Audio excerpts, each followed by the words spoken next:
जैसे जब हम बात करते हैं शिक्षा की, शिक्षा एक व्यक्ति का मौलिक अधिकार है, न केवल बहुजनों का अधिकार है, बल्कि ये तो स्वर्ण भी अगर हम कहें तो स्वर्ण भी इस शिक्षा के बिना शायद कुछ भी नहीं होंगे।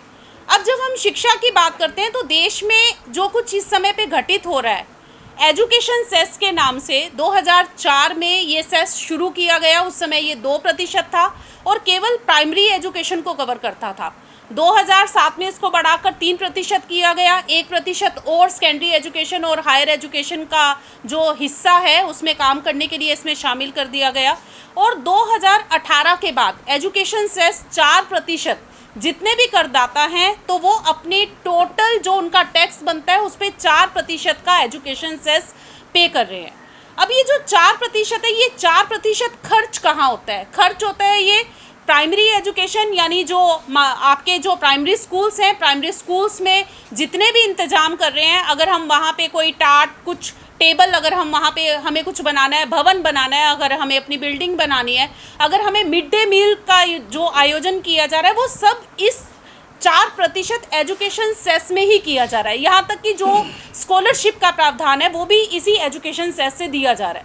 लेकिन आप देश के हालात देखिए, मैं केवल एक वित्तीय वर्ष की बात करूंगी कि जो अभी हमारा वित्तीय वर्ष 2024-25, अगर हम उसके आंकड़े उठा के देखें तो 87,000 करोड़ रुपया, 87,000 करोड़ रुपया एजुकेशन सेस के नाम पर इकट्ठा हुआ। लेकिन आप साथ ही खबरें देखिए कि खबरें किस तरह की आ रही हैं। खबरों में ये है कि यूपी में और बहुत सारे अन्य राज्यों में भी हजारों स्कूल बंद किए जा रहे हैं। वो हजारों स्कूल बंद किए जाने के पीछे का अगर आप कारण आइडेंटिफाई करें तो सरकार कहीं ना कहीं अपने आप को विवश बताती है। या तो स्कूल्स में एनरोलमेंट नहीं है, या वहाँ पे उस क्षेत्र में अध्यापकों की कमी है, या वहाँ पे किसी तरह के इंफ्रास्ट्रक्चर की कमी है, या उनका कुछ पास रिकॉर्ड स्कूल्स का ऐसा रहा है कि सरकार अपनी विवशता जाहिर करते हुए कि ये स्कूल अब और नहीं चल सकता तो उन स्कूलों को बंद कर दिया गया। यानी जो एक मौलिक शिक्षा का अधिकार है, वो मौलिक शिक्षा का अधिकार बहुजनों से ले लिया गया।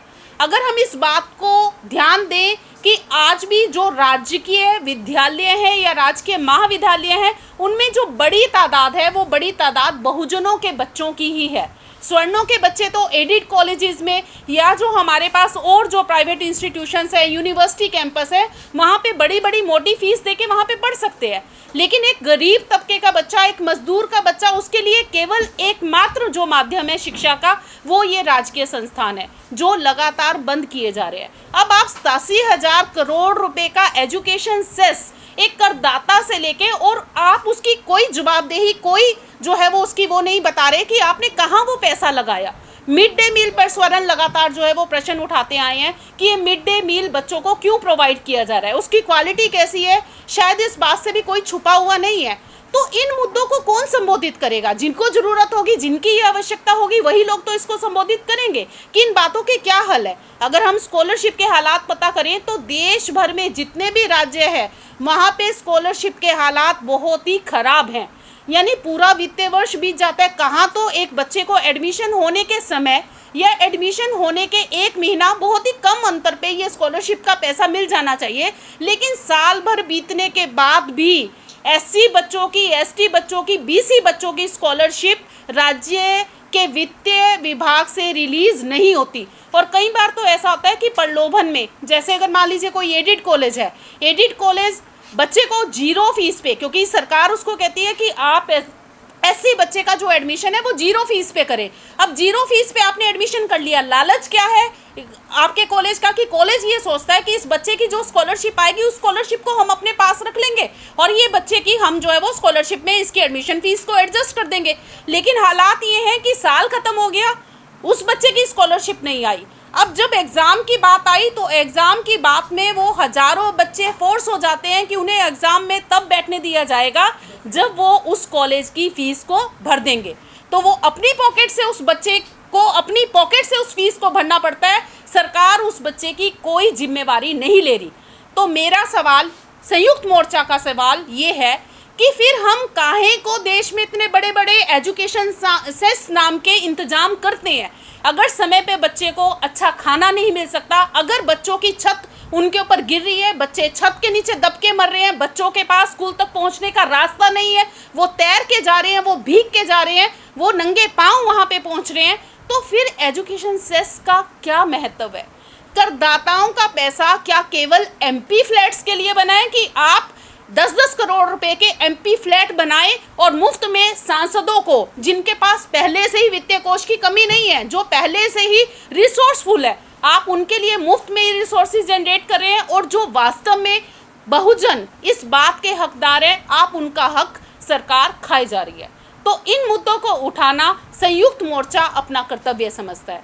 दूसरी बात, ऐसे बहुत सारे प्रोजेक्ट्स देश के अंदर शुरू हो रहे हैं, शुरू होते हैं और आंख के पीछे ख़त्म हो जाते हैं। जैसे रिसेंटली मैं देख रही थी कि गुजरात में आपके पास गुजरात के सीएम साहब, जब हमारे माननीय प्रधानमंत्री जी जब सीएम रहे हैं, तो उन्होंने वहाँ पे प्रोजेक्ट शुरू किया जिस पे हजारों करोड़ रुपया जो है वो लगाया। उस प्रोजेक्ट के बारे में कहीं मीडिया के अंदर कोई कवरेज नहीं है कि वो प्रोजेक्ट कैसे शुरू किया गया था, आपको जो है वो क्या आपको उससे जो है वो किसी तरह का कोई रिटर्न आया? कुछ नहीं रिटर्न आया।